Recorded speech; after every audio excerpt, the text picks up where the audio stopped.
Good evening. What protocol would you like to follow? You have 3 minutes, Mr. Cunningham, to go over your concerns for 9.05 and or 9.07. Okay.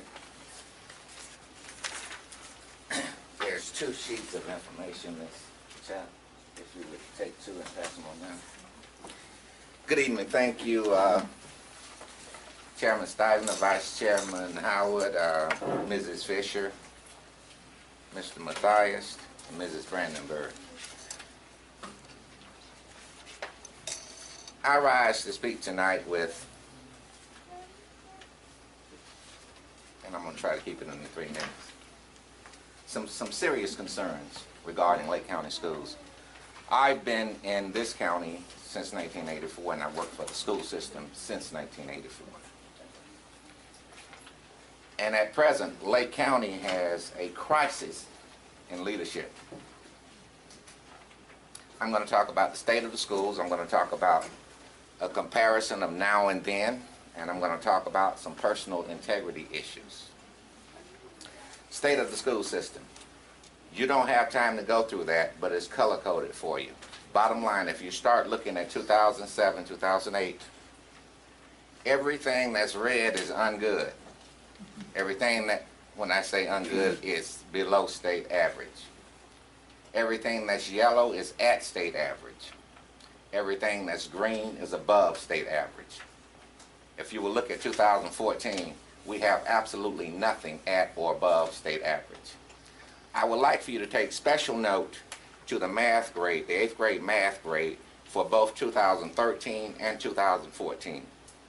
You will see that Lake County is significantly under the state average. And this is due in part and in whole to a decision made by our superintendent. The decision was she did not allow the 8th grade algebra students to take the 8th grade FCAT math.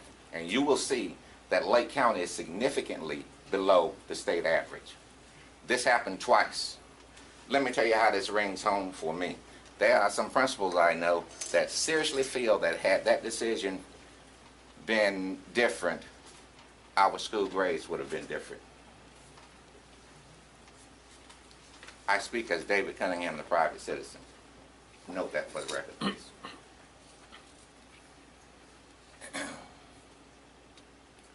Comparison to 2007, that was before Dr. Moxley took over, to 2014, that's now. Lake County schools in 2007. Teacher morale, administrative morale, classified morale was very high. One reason. Everyone on average received a 3% pay raise each year. I know, I did the contracts. A teacher contract was settled during the summer, and they voted on it. Commission for 1 more minute. 1 more minute, that's it. Okay, now I'm going to call that too. Teacher contract was settled during the summer. The teachers voted on them when they came back in pre-planning. The school calendar, it was my goal to make sure that the school calendar was done by October of the year, such for the following year, such that parents could plan their lives and their children's lives. Watch this one. Every school was in compliance with the class size reduction amendment as passed by Florida voters. Personnel allocations meetings were held beginning March, April. And we looked eyeball to eyeball to a principal. Now that's where your class size problems start. If principals don't have the appropriate number of personnel, there's no way they can make class size. David, you need to talk to us, not the audience. You're telling us, not them. You're presenting your information to us. I'm presenting my information to the public. Thank you. Well, I can gavel you down, too. Please don't. I'll talk to you. You want me to look dead at you? Yes, I do. All right, no problem.